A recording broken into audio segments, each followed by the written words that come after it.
ಮಗ ಒಂದು 10,000 urgent cash ಬೇಕಿತ್ತು, ಕೊಡ್ತೀಯಾ? ಮಗ ಒಂದು 5 ನಿಮಿಷ ಮುಂಚೆ ಕೇಳಿದ್ರವೇನೋ, ಇವಾಗ ತಾನೇ ನಮ್ಮನೆ ನಾಯಿಗೆ ಸ್ನಾನ ಮಾಡ್ಸಕ್ಕೆ ಅಂತ ಕೊಟ್ಬಿಟ್ಟೆ ಕಣೋ, ಸಾರಿ ಕಣೋ.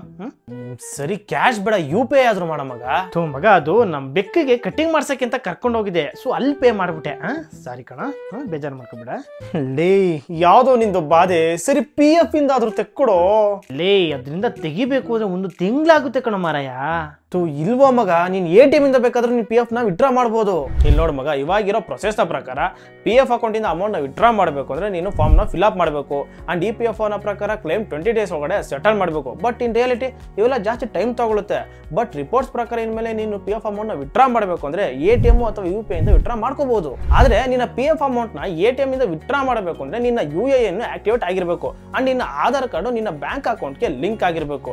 ಪ್ಲಸ್ ಎಕ್ಸ್ಪರ್ಟ್ಸ್ ಹೇಳೋ ಪ್ರಕಾರ ಇದಕ್ಕೆ ಲಿಮಿಟೇಷನ್ ಬಂದು 1 ಲಕ್ಷ ಅಥವಾ ನಿನ್ನ PF ಬ್ಯಾಲೆನ್ಸ್ 50% ಇರಬಹುದು. ಸೊ ಈಗ ನೀವು PF ಅಮೌಂಟ್ ನ ATM ಇಂದ ವಿಡ್ರಾ ಮಾಡಬೇಕು ಅಂದ್ರೆ ಈಗ ನಾವು ಸ್ಕ್ರೀನ್ ಮೇಲೆ ತೋರಿಸ್ತಾ ಇದೀವಲ್ಲ ಆ ಸ್ಕ್ರೀನ್ ಶಾಟ್, ಸೊ ಆ ರೀಸನ್ ಗಳಿದ್ರೆ ಮಾತ್ರ ನೀವು ವಿಡ್ರಾ ಮಾಡಬಹುದು. ನೋಡಿ EPF 3.5 ಇನ್ನು ಲಾಂಚ್ ಆಗದೆ ಇದ್ರು ಕೂಡ ಆಟೋ ಸೆಟಲ್ಮೆಂಟ್ ಲಿಮಿಟ್ 1 ಲಕ್ಷದಿಂದ 5 ಲಕ್ಷಕ್ಕೆ ಇನ್ಕ್ರೀಸ್ ಮಾಡಲಾಗಿದೆ. ಮಗ ನೀನ್ ಹೇಳಿದಂಗೆ ತುಂಬಾ ಒಳ್ಳೆದಾಯ್ತು, ತುಂಬಾ ಥ್ಯಾಂಕ್ಸ್ ಕಣ.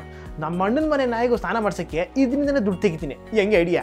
ನೀನು ನಿನ್ ನಾಯಿಗಳು ಇಟ್ಕೊಳಪ್ಪ, ನಿಂಗೆ ದೊಡ್ಡ ನಮಸ್ಕಾರ. ನೀವು ಕೂಡ ನಿಮ್ಮ PF ಅಮೌಂಟ್ ನ ATM ಅಲ್ಲಿ ವಿಡ್ರಾ ಮಾಡ್ತೀರಾ? ನಮಗೆ ಕಮೆಂಟ್ ಅಲ್ಲಿ ತಿಳಿಸಿ. ಹಾಗೆ ನಮ್ಮ ಗ್ರೋ ಕನ್ನಡನ ಫಾಲೋ ಮಾಡಿ.